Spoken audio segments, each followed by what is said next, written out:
What is going on, guys? Welcome to the Reformed Reader, the channel where we review different forms of media through the lens of a Christian who is under the authority of the scriptures. And today I'm going to be reviewing something a little bit different. I typically read sci-fi and fantasy, but today I want to review a book that maybe not many of you know about, but I absolutely recommend to most people. And that is going to be Extreme Ownership by Jocko Willink. Now, I currently do not have a physical copy because I am loaning it out to someone. This book focuses heavily on leadership. So let's start with, what is this book about?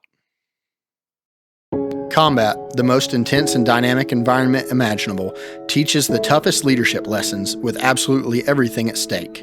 Jocko Willink and Leif Babin learned this reality firsthand on the most violent and dangerous battlefield in Iraq.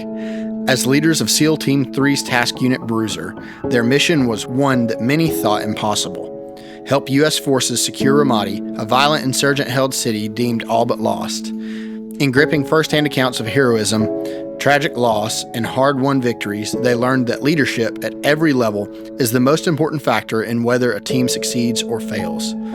Willink and Babin returned home from deployment and instituted SEAL leadership training to pass on their harsh lessons of self-discipline, mental toughness, and self-defense learned in combat to help forge the next generation of SEAL leaders.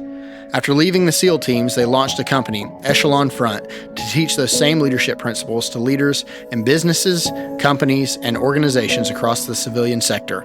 Since that time, they've trained countless leaders and worked with hundreds of companies in virtually every industry across the U.S. and internationally, teaching them how to develop their own high-performance teams and most effectively lead those teams to dominate their battlefields. Since its release in October 2015, Extreme Ownership has revolutionized leadership development and set a new standard for literature on the subject. It has become an integral part of the official leadership training programs for scores of business teams, military units, and first responders, detailing the resilient mindset and total focus principles that enable SEAL units to accomplish the most difficult combat missions. Extreme Ownership demonstrates how to apply them to any team or organization in any leadership environment. A compelling narrative with powerful instruction and direct application, Extreme Ownership challenges leaders everywhere to fulfill their ultimate purpose, to lead and to win. So guys, again, with this being a nonfiction book, this being a book that's more educational for the reader, I'm going to do this one a little bit differently. I'm still going to go over the good and the bad and the ugly, but again, it's going to have to be structured just a little bit different because we're not talking about characters or plot or things like that. So let's go over what I liked about this book. This is a fantastic book on leadership. If you're going to watch this video and you don't know anything else about this book, you could basically sum all this up in that one sentence, that this is a fantastic book on leadership. What are some things I liked about this book? So this book is structured in an interesting way because you have men like Jocko and Leif that have led these operations in Ramadi on the battlefield. And then they take those principles that they learned from the battlefield and they apply them to either our day-to-day life or even in business, or maybe you could even integrate it in your churches or things like that. The reason I say this is structured different is because with each chapter heading, there comes a different key point to leadership. And what Jocko and Leif tend to do is they will give a real-life example of what occurred. So they'll give a firsthand account of maybe a task force they sent into a certain area to accomplish or achieve a certain goal. And they will show how they used whatever that one element of leadership and how they integrated it to achieve their mission and their goal in Ramadi, and then show how it translates over into civilian life.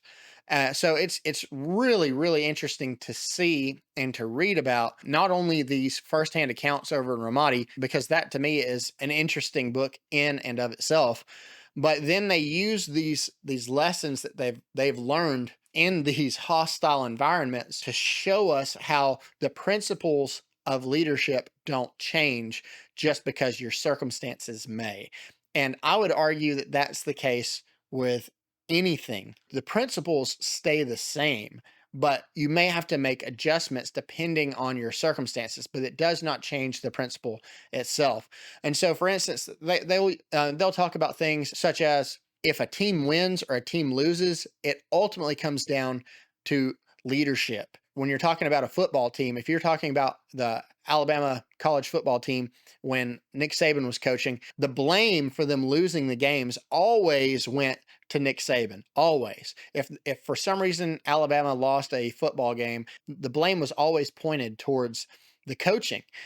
But if you notice, when they won, while the coaching was attributed, it was also dispersed, that the acclamations that are also dispersed to the individuals. And it's because Nick Saban applied these same principles.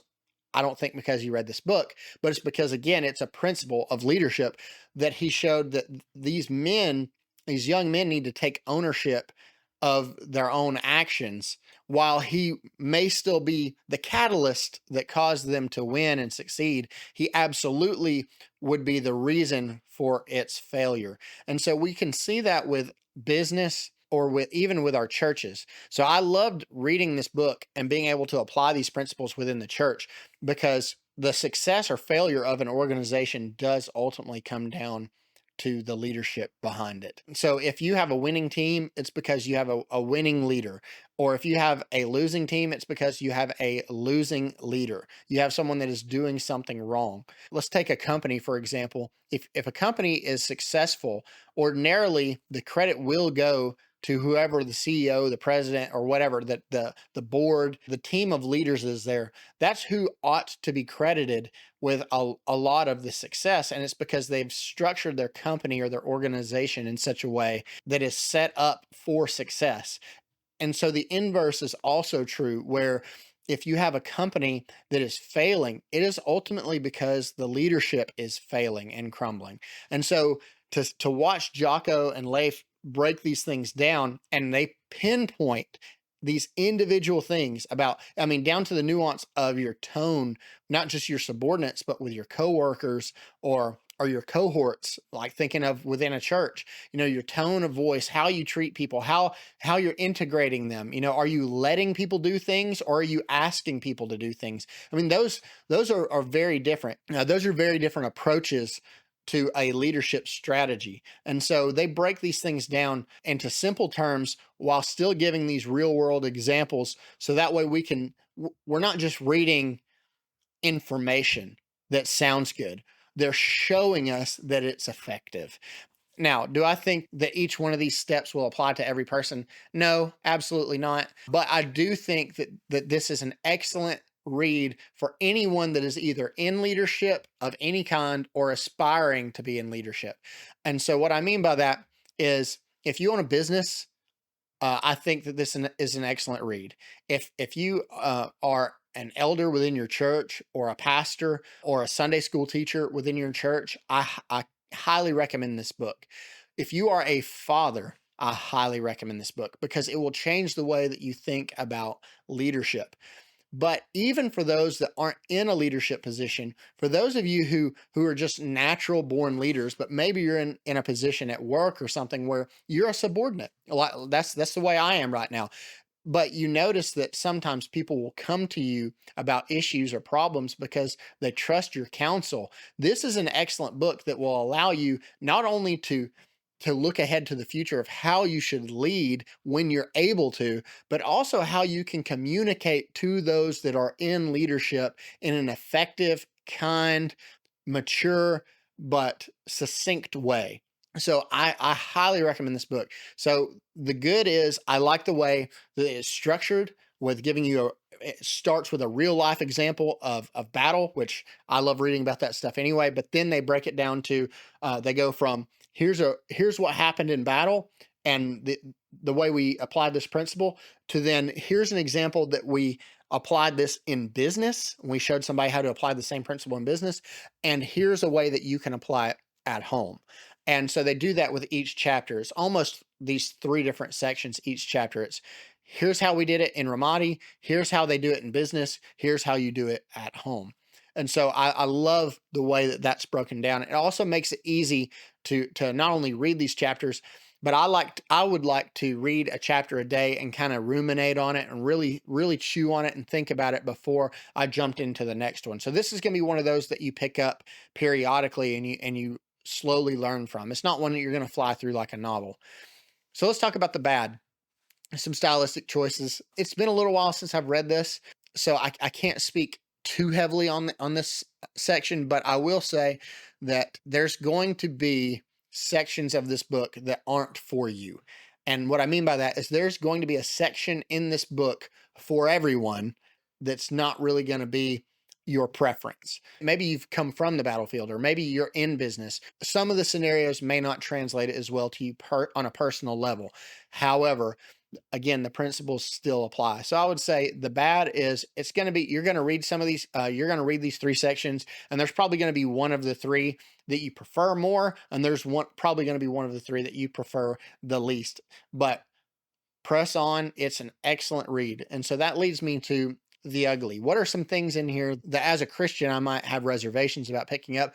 There's just a couple of things. One is understand first and foremost that this is not a supplement for scripture in any way. Also, I don't know the backgrounds of these guys, so I don't know what worldview they have or they hold to. So I don't know what lens they're looking at the world through, but I will say it seems to be more of a secular one. So just know that going into it, they're not going to be giving you biblical advice.